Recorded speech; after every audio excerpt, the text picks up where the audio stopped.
All right, we are ready to get ourselves started. Turn in your Bibles to James chapter 1, and we're going to start in verse 2. We'll kind of fly over a section, but for the most part, we'll start at verse 2.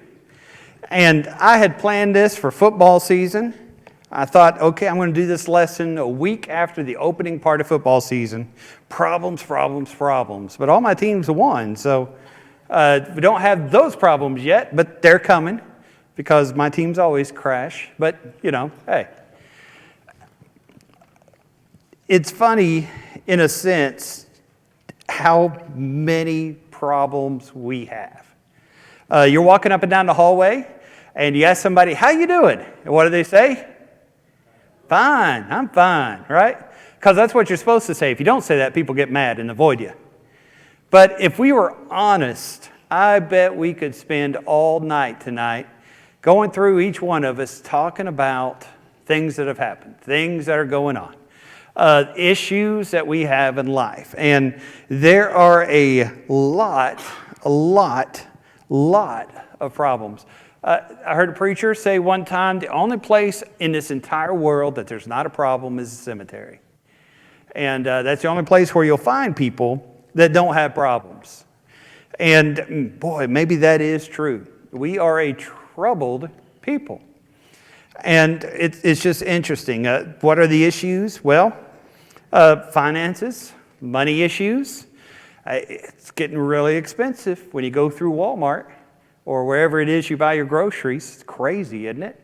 It's getting kind of expensive to get the gas in the car. Taxes seem to be going up all the time. Health. We just mentioned in our announcements all the people who are sick. And there are at least 3 times that who are sick, who just didn't get themselves into the announcements. A lot of people are dealing with a lot of soreness and aches and everything like that. Relationships, a lot of marriages are getting worked on. A lot of times parents are having trouble with kids. They're worried about their kids. There's a lot of times in relationships, maybe somebody has said something or done something, and we're working through the process of forgiving them, of trying to make that relationship work. And of course, spiritual.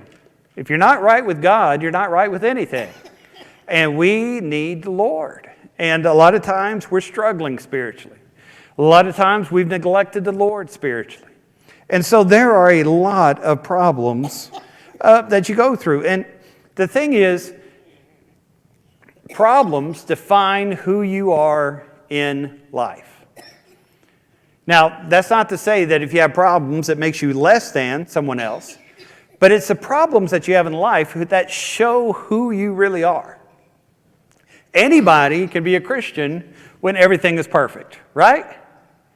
But what are you going to do when your world falls apart, when nothing makes sense, when you're angry at God because of what's happening? What are you going to do? Are you still going to be a Christian at that point?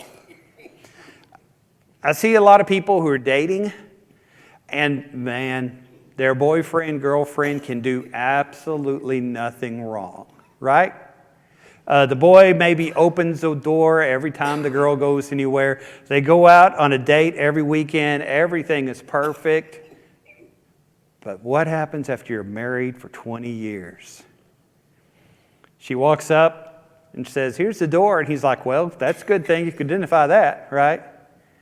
And it's those times when things get rough that really define what love looks like, what your Christianity looks like, all those things which are there. So what do you do when you have problems? What do you do in the face of problems? Do you make excuses?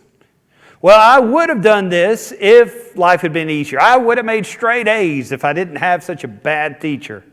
Man, I would love my job if it wasn't for the boss. Man, I would love church if it just wasn't the people there, right? I heard a preacher say that one time. He loves the church. It's just the people that he has a problem with. Well, you're in trouble, right? Because that's not how it works. Do you run and hide from problems? When a problem happens, you just pretend it's not there and ignore it. Do you go and hide from it? Or do you truly work and solve problems? Let it mature you, let it hinder you, and overcome. Now, I've got a passage up there. It's Job chapter 14. It may be a touch on the small side. But I like what Job is angry at God at this point. He has lost his family. He has lost his reputation. He's lost his health. He has lost his possessions. He is sitting on an ash heap, scraping his boils, popping the pus pockets all over his skin because it just hurts so bad with a potsherd. And he's miserable. And he says, you know what? Man who is born of woman is a few days and is full of trouble. He comes forth like a flower, and he fades away. He flees like a shadow and does not continue. Do you open your eyes on such a one and bring judgment with yourself? Who can bring a clean thing out of something unclean? No one. Since his days are determined, the number of his months is with you. You have appointed his limits, so he cannot pass. Look away from him, that he might rest until he, like a hired man, has finally finished his day. What's he saying? He's saying, God, just leave me alone. I'm not even going to ask for good anymore. I'm not even going to ask for you to be there. God, just ignore me and just leave me here, because every time I've looked at you, every time I've prayed to you, things have gotten worse. Have you ever felt that way? I hope not. But there's a lot of people who go through that sort of thing. So problems, that's what brings us as our lesson gets started here. James chapter 1, start there in verse 2, and it's so strange, right? Consider it pure joy. See that? Consider it pure joy, my brethren, whenever you face fears and trials of many kinds, because you know that the testing of your faith produces patience, perseverance, finger in translation. But let that patience have its perfect work, that you may be perfect, complete, and absolutely lack nothing. Okay. That's a powerful passage. Does not make sense, at least on the surface. It does not make sense. Consider it joy when you have problems. That's how James opens up his book. Remember, here he is writing in Jerusalem. We've had a lot of persecution. Acts 8, 1 through 4. Acts 12, 1 through 3. James has been beheaded. Not James the apostle, not James the writer. Peter has been imprisoned. You see where Stephen is put to death in Acts 8. There are problems. And so James opens up his book and he says, consider it pure joy. Okay. Now, that does not mean that you should love problems. You shouldn't say, man, I broke my arm today. This is awesome. No, that's not what you say. Man, I've got marriage. No, you don't be excited about it. But he says, consider it joy. Realize the purpose of what it is that you're going through. Realize the reason why God allows this to happen. 2 Timothy 3:12. Remember that passage? All who wish to live godly in Christ Jesus are going to suffer persecution. You're going to suffer trouble, especially if you want to be a Christian. John 15:18. Remember that passage? Jesus says, don't be shocked when the world hates you. If the world hates me, that's Jesus. If the world hates Jesus and you're a Jesus follower, if you're doing it right, the world is not going to appreciate you. Realize there's going to be problems. But realize also there's a reason for these problems. These problems are coming, but there's a reason. Why? Consider it pure joy, because the testing of your faith. You go back to the background of that word testing, it goes back into metallurgy. And I can't say that word right, but it's where like a silversmith would be checking out the purity of money or payment back at this time. He would heat it up, because if you heat it to a certain temperature, all the impurities are going to roll off and you're going to have pure silver. You can do the same thing with copper. You can do the same thing with a lot of alloys and a lot of metals. And so what James is bringing up when you look in the language is he says, realize when you're cooking, when you're being burned, God is, what he's doing is he's making sure your faith is where it needs to be. He's making it where you can't survive on your own. He's making it where you don't have the answers and you got to rely on the Lord. And so that's why that testing, that melting of your faith is there. Another way of looking at that word there is the idea of a person making ceramics. Okay? Now, when I wrote this lesson out earlier, I said it goes back to a way a person makes pot. And then I thought, no, that's marijuana. We're not going to do that in class. It's not legal. So it's not a pot, it's ceramics. You know, you'll take the clay and you'll mold it and you'll shape it. And a lot of us are that clay which isn't firm yet. But you put it in the oven or the kiln. You put it in the oven, and when it gets hot enough, and when it stays there long enough, it hardens up, and then it's useful for whatever purpose you have. When you and I start with life and we've never had a problem, we're not yet useful for God. But once we've been put on the burner, once we've been put in the oven and the kiln, suddenly we are useful for God. Suddenly we do have that ability to be with what God wants to be. So that testing of your faith produces patience, maturity, perseverance. A lot of times we go back to Jacob. Remember in the book of Genesis when he fought with the Lord? He had been struggling his entire life, trying to make it on his own. God was there, but he didn't want God to be there. And so he wrestles with God, and as he's wrestling that angel touches his hip, and that bone comes out. And, that thigh bone comes out of his pelvis, and for the rest of Jacob's life, he walks with a limp. And a lot of times people say, man, the best teachers are the ones who walk with a limp. The best teachers are the ones who have scars from the life that's been lived. They've been there, they've endured, they've gone through those things. And so that's a little bit of what he's bringing out. And so patience, that it might have its complete or perfect work. God uses problems. And he uses those problems to shape us into the people that he wants us to be so that we can be perfect and complete, not lacking in anything which is there. So that's an important thing for us to notice and to think about when we go through that section. Now, skip down, if you will, from verse 4 down to verse 12. And we'll come back to 5 and 8 here in a second.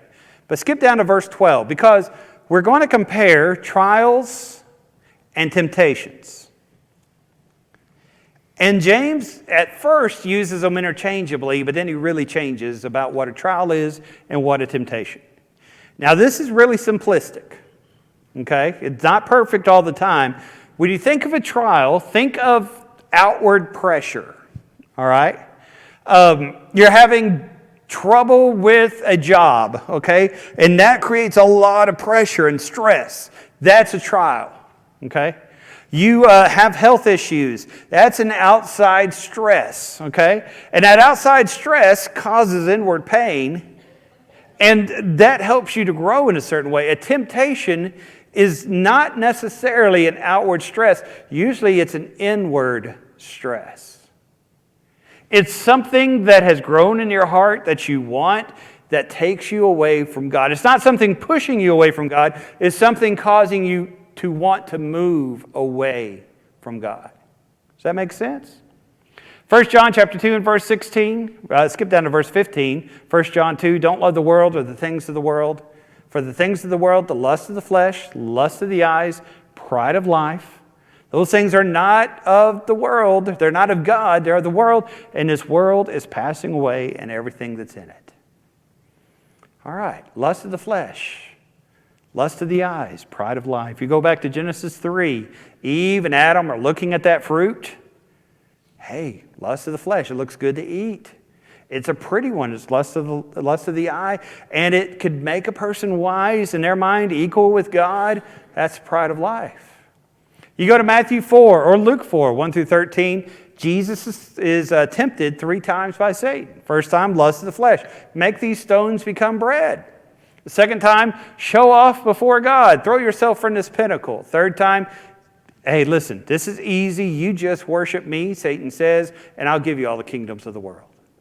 Right there, it's that lust of the flesh, lust of the eye, pride of life, things which grow within us that cause us to move a certain direction.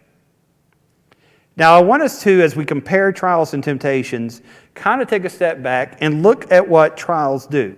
Okay? In verse 2, we endure trials because it proves our faith. In verse 4, we go through trials because it creates maturity within us. Verse 12, blessed is the man.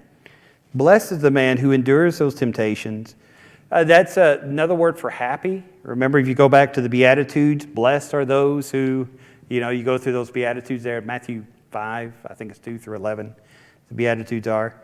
And 1 and 12, if you get through these trials, you get the crown of life, right?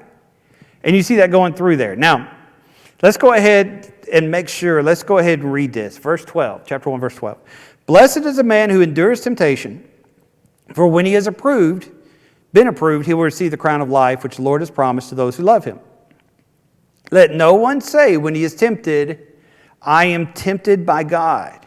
For God cannot be tempted by evil, nor does he himself tempt anyone, but each one is tempted when he is drawn away by his own desires and enticed.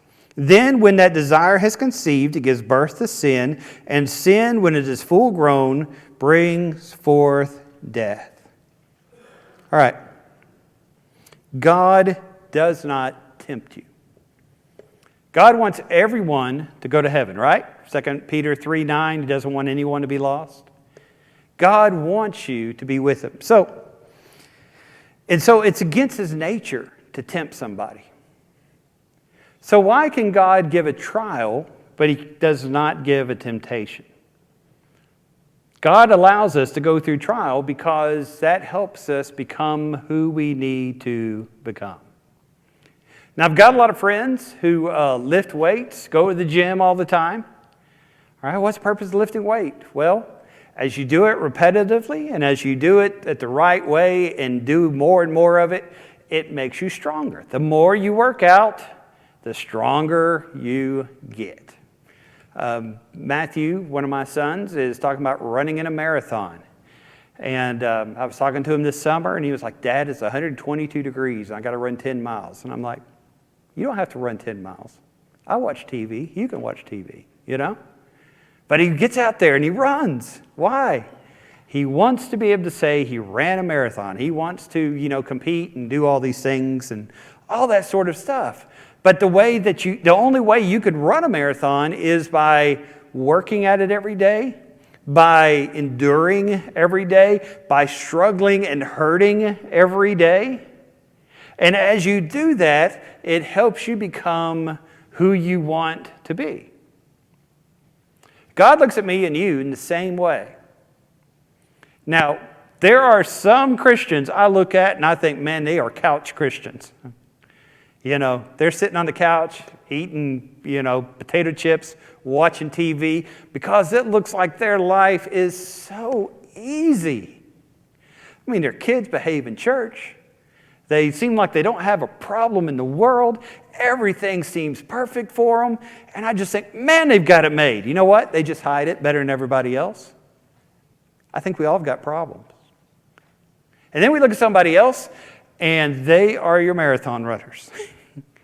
Every day they're struggling because of some trial that they're going through. God uses that to shape us into the people he wants us to be. God uses those trials to tell our story. A lot of times we expect to live in heaven now. And we expect to not have problems. Hey, God, I'm a Christian. I've got all my problems are taken care of. I remember one of the first places I preached, we had a deacon who got in the prisons. He was doing prison ministry. And he baptized, it was like 25 people in like 3 weeks, which was awesome. A lot of people were being baptized, but man, they would get out of prison, they'd come to church once or twice, and they were done. And I'd follow up. And what was going on was, his name was Mark, just like me. Mark was going to these guys and preaching, but you know, these guys were addicted to things. These guys had seen a lot of rough things in life. These guys had all sorts of trouble. And he was telling them, listen, you come to Jesus, all your problems go away. If you really believe in Jesus, if you'll get baptized, that alcohol is not going to be attractive to you at all. Those drugs that you're on, you're not going to want to be around them anymore. Those family problems you had, Jesus takes care of it. He makes it where you have no problems. And so if you hear that offer, man, you're going to take it, right? You're all about that business. And then you get baptized, and is the hunger for alcohol still there if you're an alcoholic? It is. Those addictions are still there. Those problems are still there. All right? God doesn't take that away. We don't live in heaven yet. And so this world is not always going to be what we want it to be and what we think it ought to be. But God has made a promise. I will never leave you. I will never forsake you. I will always be there for you. So a trial helps us to grow. That's Romans 5, 3, and 4. That is the parallel passage to James 1, 2 through 4. These things help us to grow. Trials do. Temptations do not help you grow. Temptations are dangerous. Temptations are playing with fire, and that fire is going to burn you if you allow it in your life long enough. He gives a life cycle here. And I think it's interesting the way he puts this life cycle. This life cycle is you see something, a temptation. And usually at this point, it's not a sin. Is it wrong to see somebody that's attractive and notice? No. But is it wrong to dwell on that, to put that in your mind and spend time on it? Yes, that starts getting you in trouble. Temptations happen to every single person. But when you dwell on that temptation, he says that desire begins to conceive, and it brings forth a baby, and that baby is called sin. Now, if you leave that sin there, that sin becomes consistent. And if you leave that consistent sin in your life, the wages of sin is death. And so that's the progression that you've got to recognize and worry about. I always was so interested in health class. They would show you movies, I guess just to gross you out back when I did the health class stuff. And you would see somebody, usually it's a foreign country, they would eat some sort of bad meat, usually pork, and they would get a parasite, right? And that parasite would be in the body, and the parasite would grow, and then the gross part, when I was in middle school, I liked this stuff. They'd cut that person open, and they would, here comes the big worm. Looks like an anaconda or whatever. You could have fixed that by not eating the meat. You don't have that nowadays, do you, Heath? Okay. I hope that doesn't happen in Marshall County. All right. You could fix it by not eating the meat. But if you ate the meat, you can fix it by taking the medication. But if you didn't take the medication, you could fix it. It'd be a little harder as it begins to spread. But then it starts getting harder and harder to solve, and you might have to have some sort of surgery. And if you don't do anything about it, eventually it'll consume you and it will kill you. How many of us are that way spiritually? We've gone past just the temptation of noticing. Sometimes we dwell on these sins. Sometimes we become friends with these sins. Sometimes we allow ourselves to frequent it over and over and over, and we don't realize the consequences of the parasite which is going to come. Recognize how dangerous sin is. The book of Jude talks about rescuing somebody from sin like you would from a burning house. All right? That fireman doesn't run in and see a person who is, incapacitated on the floor, pick that person up, and before he runs out, look around and say, man, I like these curtains. I like what they did with this carpet. He doesn't say, hey, what's in the fridge? Let's hang out in here. No, he gets out of there as quick as possible because he sees the danger and he knows how bad things could be. Spiritually, and we'll talk about Joseph here in a few minutes. I love Joseph because he was a slave. Bad things had happened to him over and over and over. He probably could have rationalized and said with Potiphar's wife, I deserve this for what I've gone through. But when that temptation came, what did he do? He ran away. He got out of there as quick as possible because he saw how dangerous sin can be. And we don't get scared of sin the way we should. We don't talk about how dangerous sin is. We don't spend time talking about hell and how terrible hell is and the dangers of hell that are there. All right, now let's go back to verse 5. As we've talked about trials, we've talked about temptation. Now let's look at God's solution. He stuck it right here in the middle. The solution is prayer. The solution is asking God, and not just asking God, but following God. Let's go ahead and look at this passage. If any of you lack wisdom, let him ask of God, who gives to all liberally and without reproach, and it will be given to him. But let him ask in faith, without doubting. For he who doubts is like a wave of the sea, driven and tossed by the wind. For let not that man suppose he will receive anything from the Lord. He's a double-minded man, absolutely unstable in all of his ways. Right. James will remind us later in the book, the effective fervent prayer of a righteous man avails much. But here he's talking about something a little bit different. If you lack wisdom, where do you go? God. Ask God. Now, I started to put 2 boxes on this one too. You know, we had temptations and trials. I started to put 2 boxes on this one, okay? Now let me think what those boxes were. What was it I was talking about? I know it was really important because I'm in Bible class. Oh, knowledge and facts. What is knowledge? Knowledge and wisdom. That's our 2 boxes. Knowledge is fact. You know, hey, the way to solve this problem is this and this and this, right? The way to do this is this and this and this. I know this verse of the Bible, and I know this fact about the Lord's church, and I know this fact about staying faithful to God. Though that's knowledge. We're not talking about knowledge here. We're talking about wisdom. What is wisdom in comparison to knowledge? Each one of my kids, I've given them a toolbox in their car, especially when they've moved away. And it's got all sorts of things you can use to fix your car. Not like any of them ever use it, but you know, it's there, right? All right, so this is how you do this, and this is how you do that. They've got all these tools, all right? But those tools don't do you a bit of good unless you know how to apply them, unless you know how to use it in life. And so what James is saying here is if you lack knowledge, but if you lack wisdom, if you're in a situation and you don't know the right answer, if you find yourself in a spot and you don't know what to do, he's saying right here, go to God and ask him for this wisdom. Ask God what it is that you can do. Ask God what you want to do. And what you'll see there is that the Lord gives what?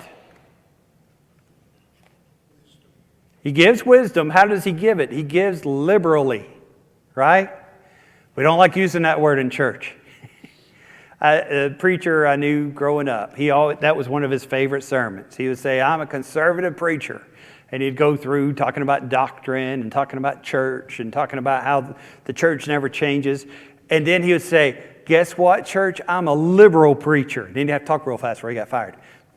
How are you liberal? Well, God is liberal in the way that he gives wisdom. We're liberal in the way that we give to the Lord. We're liberal in our love. We're liberal in our grace to one another. That's that sermon there. You might hear it someday from me. Who knows? God gives liberally. What you're seeing here is imagine you're working on a car or working on something around the house. And you don't quite know how to do it, but you're trying to get it to work. And God is like that parent who is right behind you, who really wants to just get right there and fix everything, but he knows that he has to stand back and let you do it in order for you to grow. But let me tell you, he is right here, and he wants to help you so badly. He wants to help you so badly, but you have to let him help you. You have to determine that you're not only going to listen to what he says, but you're going to, and this will come up in chapter 2, not just be listeners of the word, but to be doers of the word as well. He really wants to help you. But you know what happens a lot of times? God gives us the answer, and we might try it, but we don't do it very long. Or we might get better, and as soon as we get better, we stop. And James says it's like people are a wave of the sea. Goes this way, goes that way. He says those people, they're absolutely unstable in everything that they do. When you just are a partial Christian, especially in your faith, when you're facing problems and you only listen to God a little bit, it gets worse quick because of false confidence, because you're going the wrong direction, because of the influence that you're giving to other people. When you ask God and involve Him, you need to do what He says. And you need to follow Him in the way that He goes. So ask yourself, all right, God, when God tells you what to do, are you following what He asks you to do? All right, so that's a lot of the lesson. Let's talk about some application. First of all, you got Joseph. Joseph started off as a prideful brat, right? He had dreams saying that he was going to rule his brothers. And the very first thing he did when he had that dream is he went out and he told his brothers, I'm going to rule over you. Now remember, he was from the favorite wife of Jacob.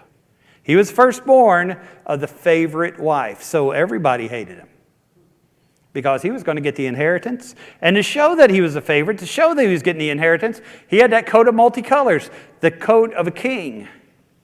And he flaunted it. And it bit him. One day when he was checking on his brothers, the brothers came up with an idea, they're going to kill him. And instead of killing him, they decided they would make money and let him die in a foreign land. They sold him into slavery. Joseph was murdered by his brothers. Well, God was with him. He ended up in Egypt. He got purchased by an Egyptian official, and he was faithful to God. And he worked in Potiphar's house, got better and better, to the point where Potiphar realized pretty quick, this man's blessed. I need to put him in charge. So he put him in charge, and then Potiphar's wife, probably jealous of Potiphar, decided, I'm going to sleep with this Hebrew slave. I'm going to sleep with this man and just get back at my husband. And Joseph rejected her once, rejected her twice. Finally, she tried to force him, and he ran away naked, embarrassed, was falsely accused, thrown into prison. He was still faithful. And he remained faithful, even in prison, got to be friends with some of Pharaoh's people that he had thrown in jail. And he began interpreting dreams by the power of God. The butler and the wine taster, he began working all this stuff. And when they got out, when one of them got out, he forgot. He had promised that he would tell Pharaoh about Joseph. Now, Joseph didn't deserve to be there, but he forgot.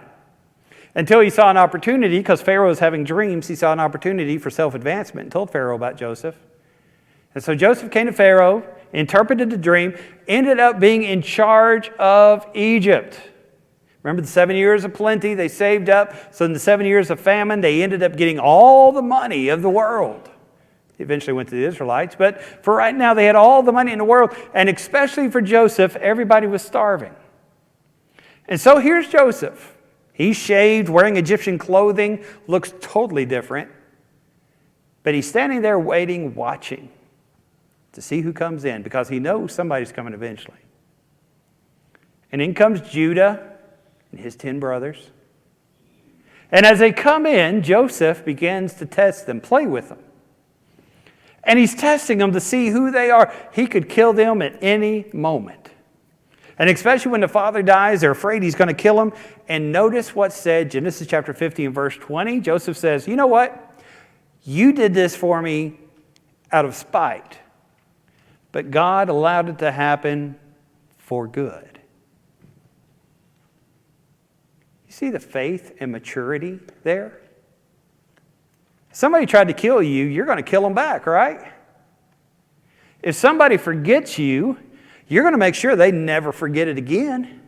If somebody falsely accuses you, you may turn away from God. Joseph, through all of this, was faithful, and God put him right where he needed to be, created him into the person he needed to be.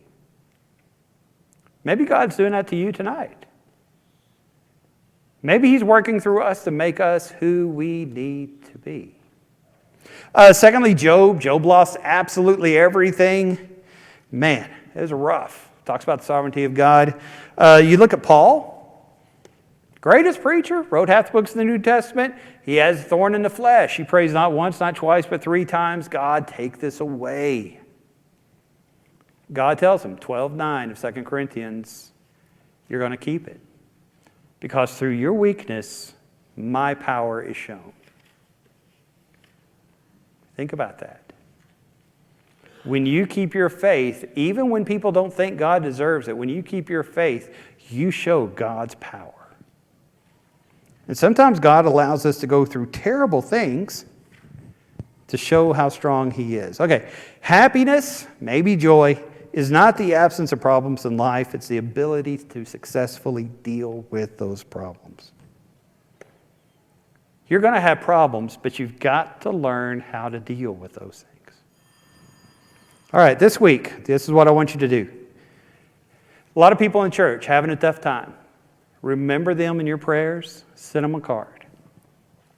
Think about how you've been dealing with trials in your life, and think about how you should do it differently. And number 3, it's only 108 verses. Read the book of James this week. All right? You can do it. That's like 35. I'm not doing math. Too many teachers here. But it's just read a couple verses a day. You'll get there.